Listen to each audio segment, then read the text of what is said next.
ما معنى قولنا كما تكونون يولى عليكم؟ يعني أن أخلاق الولاة تختلف بأخلاق الرعية. فإذا كان الرعية على منهج الله عز وجل قد استقاموا على صراط الله وأطاعوا الله وابتعدوا عن ذنوبه وخطاياه، يبشروا بولاة يكونون نعمة عليه. وأما إذا كان الشعب أصلا مخالفا لشريعة الله متقحما في معاصي الله، فحينئذ من عقوبة الله لهذا الشعب أن يسلط عليه سلطانه. وقد دل على ذلك كتاب الله وسنة رسوله صلى الله عليه وسلم وأقوال السلف الصالح. أما من كتاب الله عز وجل فقول الله عز وجل: وكذلك نولي بعض الظالمين بعضا بما كانوا يكسبون، وهي نص في هذا المجال.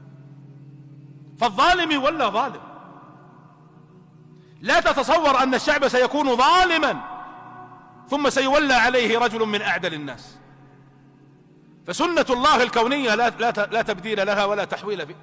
قال الله عز وجل: ظهر الفساد في البر والبحر بما كسبت أيدي الحكام، بما كسبت أيدي الناس. ويدل على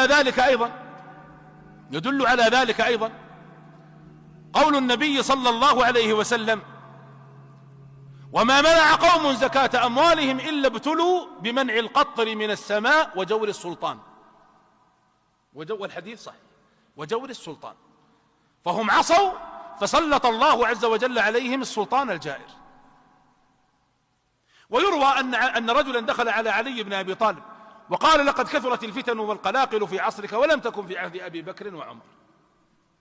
فقال: لما كان في عهد أبي بكر وعمر كنت أنا وأمثالي الرعية، يعني كنا رعية طيبين فولى الله علينا الطيبين، ولكن لما كان في عهدي كنت أنت وأمثالك الرعية، فكثر الفساد وكثرة القلاقل في عهدي لأنك أنت الرعية.